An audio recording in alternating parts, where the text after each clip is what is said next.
say we see Moshe Rabbeinu, for example, couldn't bring the first plague because his life was saved by it. We went actually to a further step. What happens if somebody even doesn't intend to do anything good to you? It just happens that, by the way, did you a favor. So we have to have a gratitude. I think we spoke about the story of Yosef. Reuben didn't want to kill him for that reason. Before we get to the third and the fourth level, actually, I just wanted to share something very small from this week's parsha. The beginning of the parsha talks about olive oil. I want to go into the halachos of it. I'm sure your wonderful teachers go through it with you. But they had to have a special oil for the menorah. It had to be shemen zayit zach. It had to be completely pure oil, which is only the oil itself. It couldn't be mixed with any sediments or garbage of the olives. And there's something very special about oil that we learn a lesson. I think is really very important for our lives. Oil has two opposite qualities. From one side, if you mix it with any liquid, it never mixes up. Never. Put it in water, mix it up as much as you want. But after a while, when everything settles down, the oil stands on the top. It never mixes with any liquid. From the other side, if let's say it's going to fall on your shirt, it's not like jelly that only, if it falls on one side, makes one side dirty. It actually goes through and through. It permeates through the same thing. So actually influences the other side too.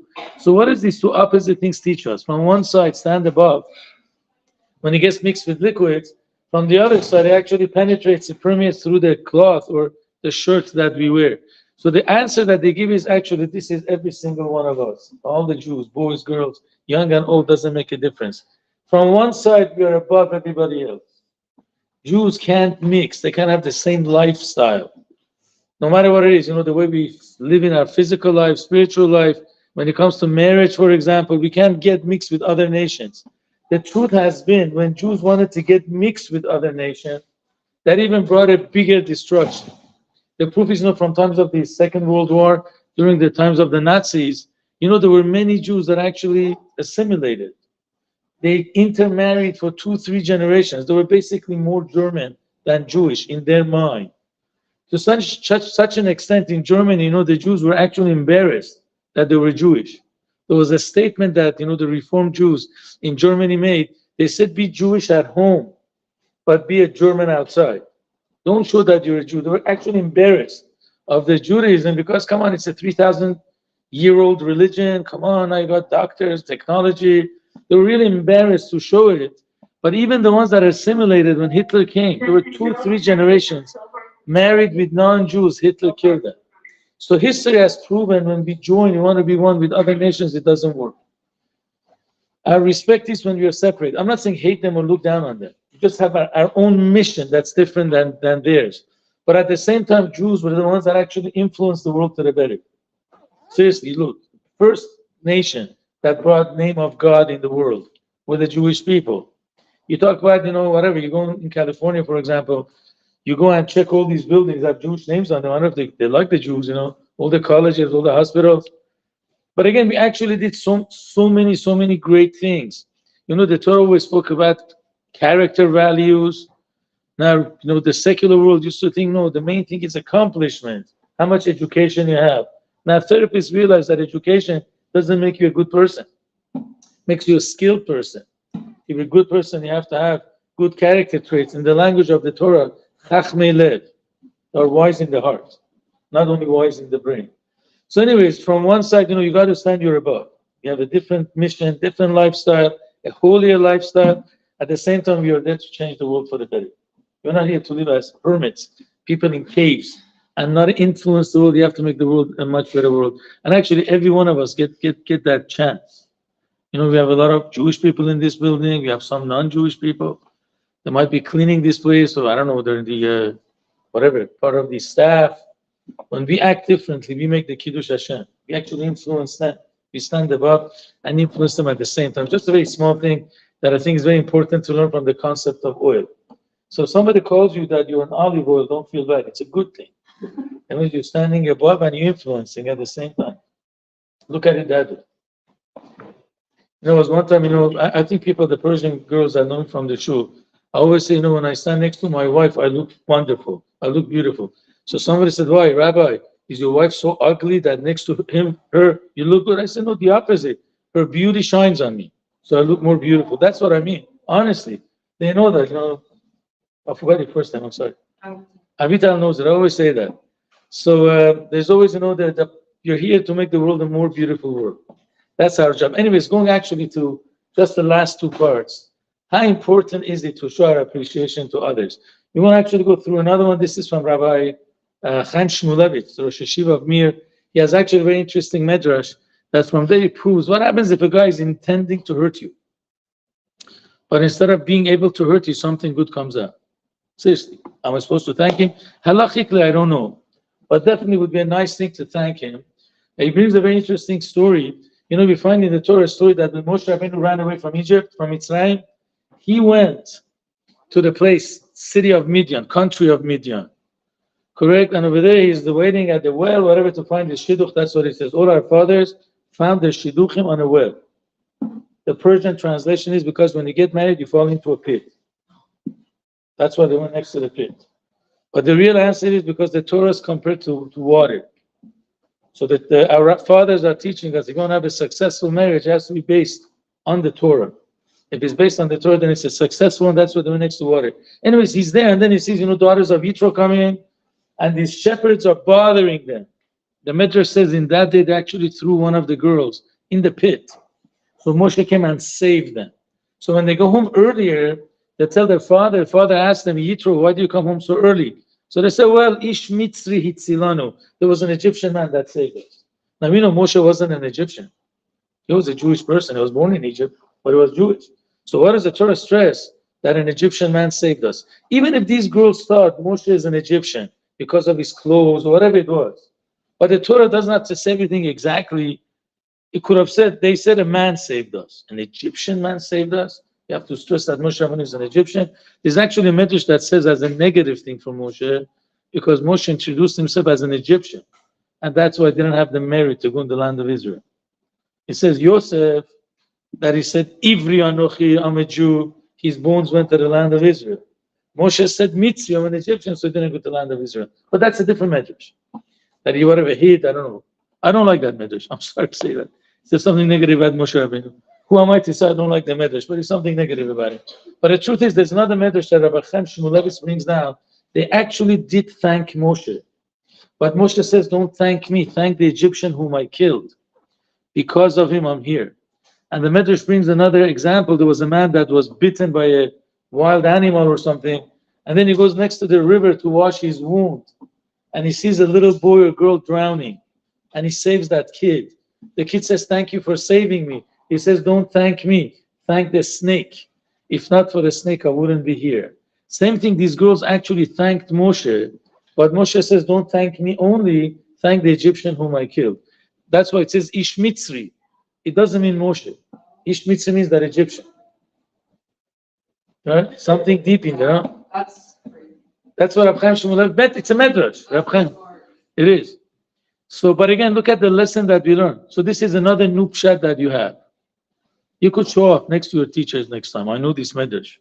Could be your teachers don't know. I don't know. Maybe they do know. Doesn't matter. You always learn new things every day. So anyways, what do you learn from this medrash? So Reb Chaim Shmulevitz says, the snake had no intention to save that kid dying in the river, drowning in the river.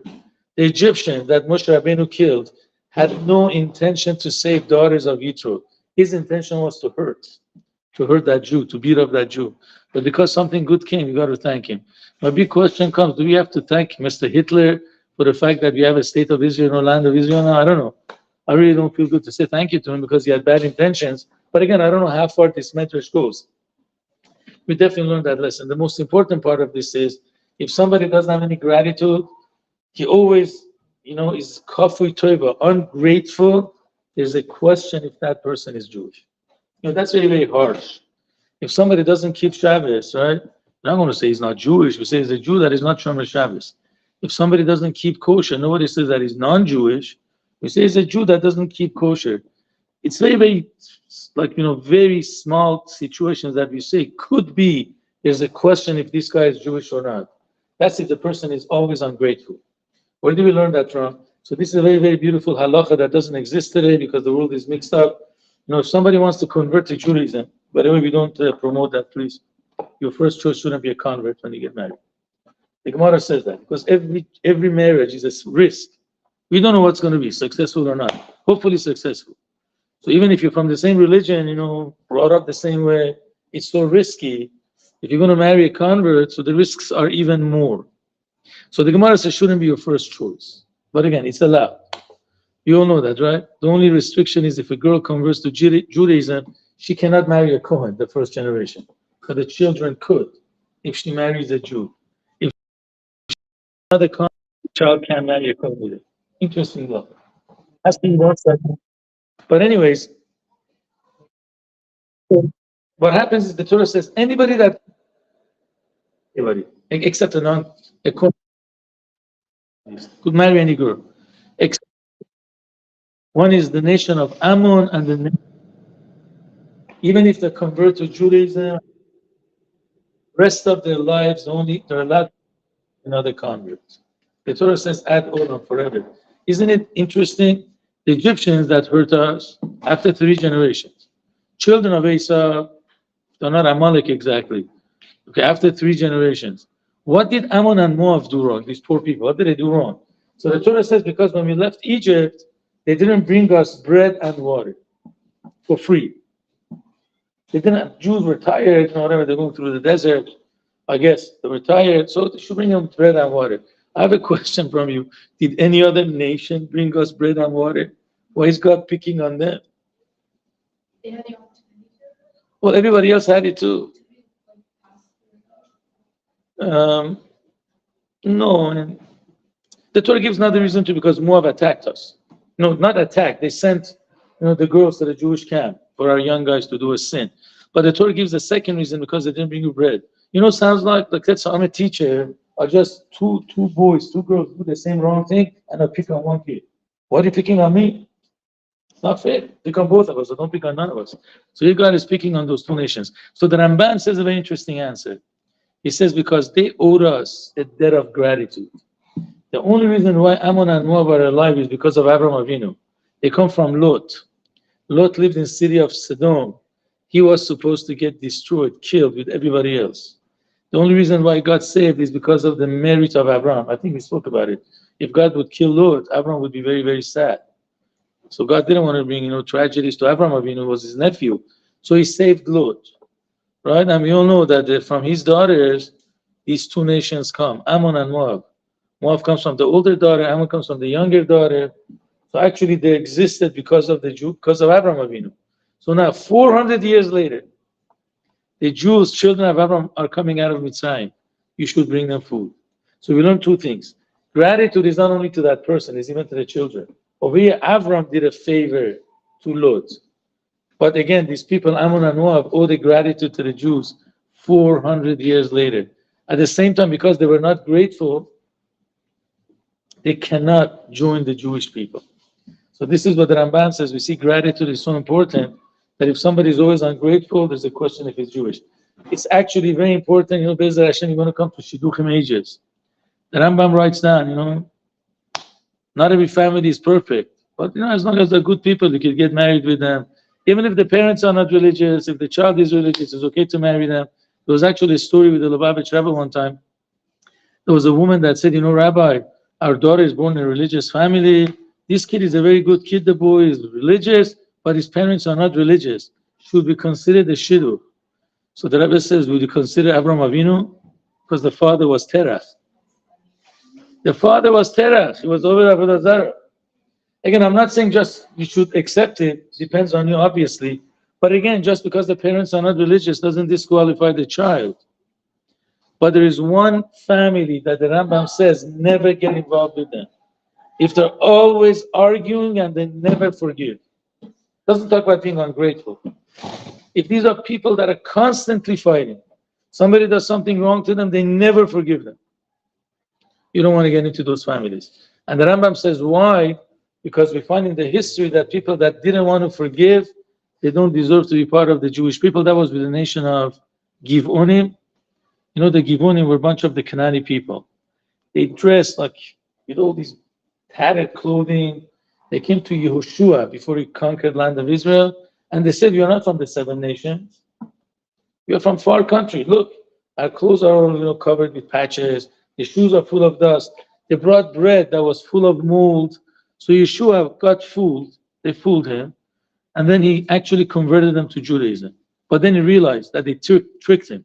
So he gave them very lowly jobs. They had to bring water and wood for the Beit HaMikdash, for the Mishkan. Later on, Shaul, destroys the whole city of North that were Kohanim. 7 of these Givonim get killed because they used to bring water and wood for the Beit HaMikdash. So because of that, that was a sin of Shaul. Later on, David HaMelech, when he was a king, was a big famine. So he checks, nobody's doing, God forbid, Arayo, there was no immorality, there was no Avodah Zarah, none of these things. So what's going on? Why is there a famine? So they say because the Givonim are mad at the Jews, because Shaul killed 7 of them. So David goes and asks them for forgiveness. They say, we're not going to forgive you unless you killed 7 of us. You want to see 7 children of Shaul or grandchildren to get killed, and we're going to hang them in the middle of the day for days for people to see. So David didn't want to do that. He asks the Kohen Gadol. The Kohen Gadol says they deserve to die. You got to send them. So he sends them, and they actually hang these guys, 7 children or grandchildren of Shaul. But David HaMelech says right away, these guys cannot be Jewish. Even though they converted, there was something wrong with their conversion. Because the Jews known to be Rachmanim, Baishanim, Gom Chasadim. Jews have mercy. How could these people have no mercy? They kept a grudge for many, many years. So since then, the Givonim couldn't marry Jews. So here the Rambam says, from the Givonim we learn, if you find a family that is always arguing, fighting, they never forgive, please don't touch that family. Just an advice. Sorry, it's too early for you guys, but it's always good to know. Anyways, enjoy it. Thank you for listening. Let's have the pizza.